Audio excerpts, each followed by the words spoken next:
Welcome to the episode 5 of Pinoy Homeowner in America series.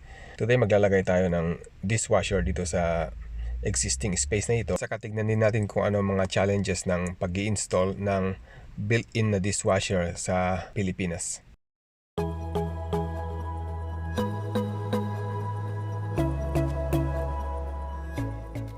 So ito yung original installation ng dishwasher. This was 15 years ago. Since then, may mga changes na sa mga electrical code. Yung latest na electrical code, 2017 at saka 2020, instead na i-hardwire ko yung dishwasher, gagawin ko yung cord and plug provision ng National Electrical Code. Pero kailangan kong ilipat itong wire na ito dito sa tabi ng open space ng dishwasher. In my case, dito sa my left side. At kailangan kong lagyan ng GFCI receptacle. Okay, so nailipat na ng electrician yung electrical wiring. So nakikita nyo dito yung GFCI outlet, yung armored cable, yung plug ng dishwasher, saka yung hot water inlet.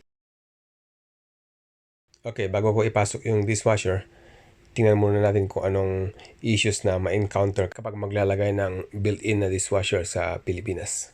Hindi pa popular yung mga built-in dishwasher sa Pilipinas ngayon, pero eventually, magiging common din yan. Especially sa mga condominium owners. Kung maalala nyo, ganun din ang nangyari sa washing machine. Ngayon, very popular na yan sa Pilipinas. Ang pinaka-minimum na requirement ng opening para sa paglagyan ng built-in na dishwasher ay 24 inches wide, saka at least 34 inches high ang opening niya. Ngayon, kung buhos na semento yung kitchen countertop, kagaya nung sa amin sa Cagayan, siguradong hindi magkakasya yung built-in na dishwasher sa ilalim. Pero at least meron silang available na freestanding dishwasher. Option 2 ay gawing mas manipis yung buhos ng semento. Lagyan na lang ng additional reinforcements. Option 3 ay ipatong agad yung slab dun sa may support na maski walang buhos. Pero may limit ang span nito. Ang 3cm na granite o quartz ay may maximum na 24 inches unsupported span. Finally, ang option 4 ay ang paggamit ng modular cabinets kagaya ng kitchen namin dito sa US. Okay, balik na tayo dito sa may installation ng dishwasher. So, bali sa likod ng dishwasher, meron itong drain connection. So, ikakabit yan sa may pinakamalapit na drain. Dito sa amin, meron akong kitchen sink dito sa may kaliwa. Ngayon, itong electrical cord niya saka yung water supply, ipapadaan yan sa ilalim ng dishwasher. Itong drain hose naman niya, ipadaan ko dito sa taas ng cabinet papunta sa may drain malapit sa sink.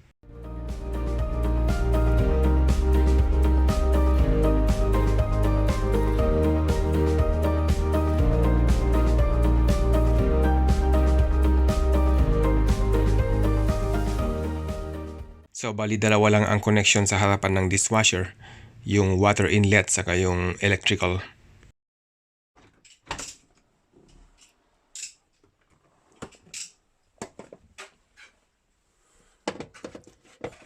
Kailangan ko lang na ipataas kaunti yung left side ng dishwasher. Okay, ngayon i-adjust itong paa para maging level yung dishwasher. Okay, so level na. So hindi pa plumb yung dishwasher, so kailangan kong i-adjust yung paa niya sa likod. So ito yung adjustment ng paa sa likod.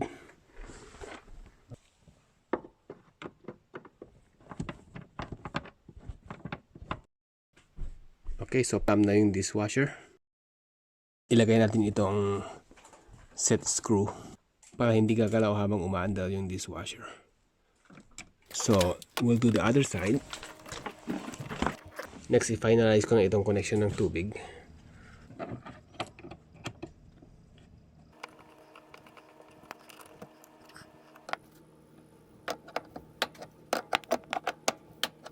Okay, pagkatapos yan, i-finalize ko na rin yung connection ng electrical.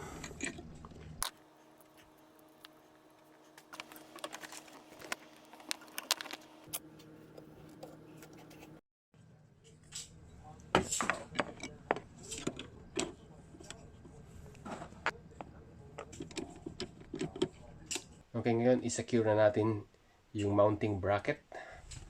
Nandito yun sa taas ng dishwasher.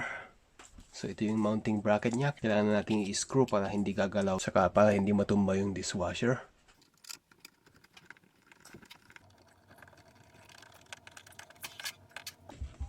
Ngayon i-connect ko na yung hose niya papunta dun sa may drain sa may lababo.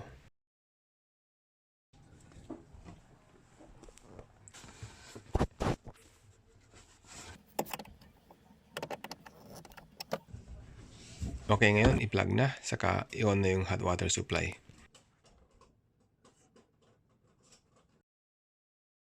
Finally, ilagay na yung cover plate ng dishwasher.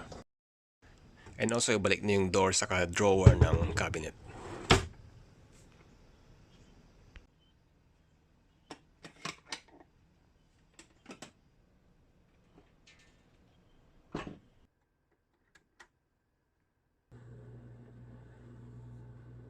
Thanks for watching.